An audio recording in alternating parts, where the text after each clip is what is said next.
کورنۍ مسله اوس د ځمکې خبره وه او دا زموږ د ایسو څه مسله وه او د بدماشي کوله او د بدماشۍ په توګه د ده نه موږ د پیپونه راوچت کړي وو چې دی به راشي چې دی بدماش دی او که څه دی باقاعده چې موږ یوړه د ده نه پیپونه موږ یوړه نو موږ ده ته رنګ هم کړی د ده کور ته موږ رنګ کړی. السلام علیکم ګرانو کتونکو، جعفرشاه درویش یم، مصري بانډه کې موجود یم. د ملګري راته کال وکړو چې راشئ شیر عالم بھائی چې څو ورځې مخکې د دوی څه کورنۍ واقعه راغلې وه نو د هغې وضاحت کول غواړي. دوی پرون یو ویډیو کړې وه نو هغه څه وجوهات وو، هغه چینل والا چې کوم ملګری و هغه یې ډیلیټ کار څه وجه چې وه نو نن ویډیو کې به دوی خپل وضاحت کوي چې یاره دا څه کیسه وه یا څه الزام و یا څه د ځمکې مسله وه یا څه کورنۍ څه مسله وار څه چې و هغه وضاحت به دی کوي. ویډیو پوره وګورئ، که د چا څه تنقیدي د چا په دې کې په څه خبره اعتراض وي تاسو به زه راولم شیر عالم خان سره به مو مخامخ کینوم چې کومې خبرې وي هغه به دی تاسو ته وضاحت په خپله کوي. اوس هم واورئ او بیا ورسره کښېنئ او په خپله به مو خبرې چې کومې په ذهن کې ستاسو غلط سوچ وي، څه الزام وي، څه نور څه وجه وي، بیا به هم درته صفایي کوي. څنګه یې جی؟ السلام علیکم ملګرو، زه خبرې کوم شیر عالم د مصري بانډې.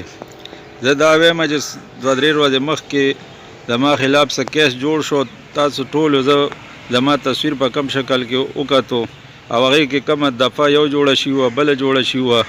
نو زه هغه خلک ما پیژني چې چا سره زما وخت تیر شوی هغوی ته هسې هم پته ده، خو زه بیا هم هغوی ته وایم چې زه څنګه اوس خپل کور سره ولاړ یم، دا زما کور دی جي. دا جي زمونږ ګریلو معامله وه د ایسو میسو سسرال والا سره وغیره وغیره.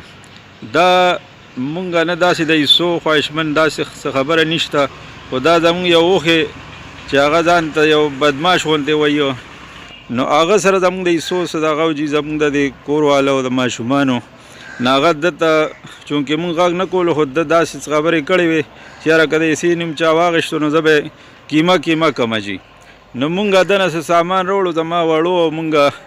مونږ په دې انتظار و چې دی راشي او دی به وایي چې زه مو کیمه کوم که څه کوم.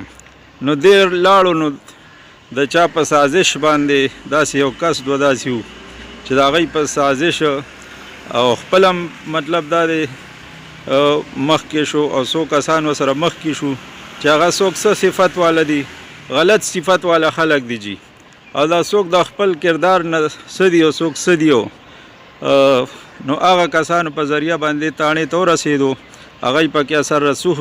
استعمال کو او د ما خلاف 380 پرچه یو کو بیا پکې بل دغه شو جي. نو هغې کې چونکې زه تاڼې ته لاړم او بیا جیل ته لاړم خو زه الله پاک سرخرو کړم او دلته زما د علاقې خلکو زما سفارش او خبرې کولې چې بی د څنګه وخت تیر کړی دی، هغه پولیس رونو ته چې دی نو خبرونه ورسېدو او هغوی ما سره هغه معامله وکړه چې څنګه زومه جي. ما ته د دوست او د ورور نه بل څه نه دي ویلي او خپله چای روټۍ هلک کړي چې ما ته یې راکړې ده. نو زه په هغې کې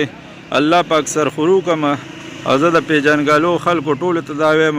چا سره چې زما وخت تیر شوی ته زه معلوم یم او دې نه پس جي انشاءالله څو مشران به زه ډي پي او صاحب ته بوځم ورځې دوی هر کله چې هغوی به زما تعریف کوي هلته چې څه تعوي نو انشاءالله که زه زما دا خبرې بجا طور باندې نو ډي پي او صاحب نه چې څه کېږي زما د صفایۍ دپاره نو زه به د هغوی خدمت کې درخواست کوم جي. ډېره مهرباني جي. مطلب چې دا کورنۍ مسله اوس د ځمکې خبره وه او دا زموږ د ایسو څه مسله وه او د بدماشي کوله او د بدماشۍ په توګه د ده نه موږ د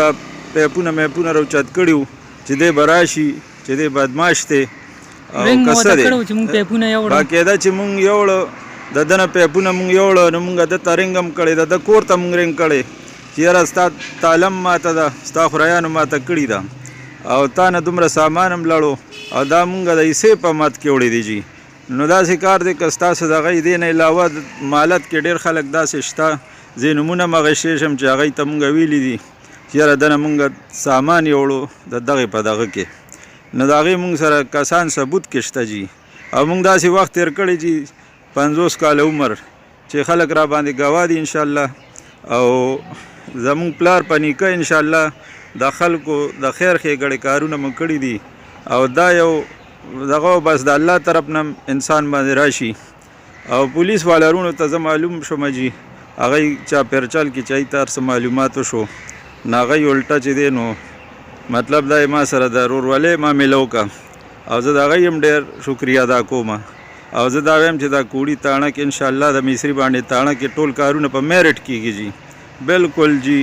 د مسلمانۍ کار کېږي د هغوی هم زه ډېره شکریه ادا کوم جي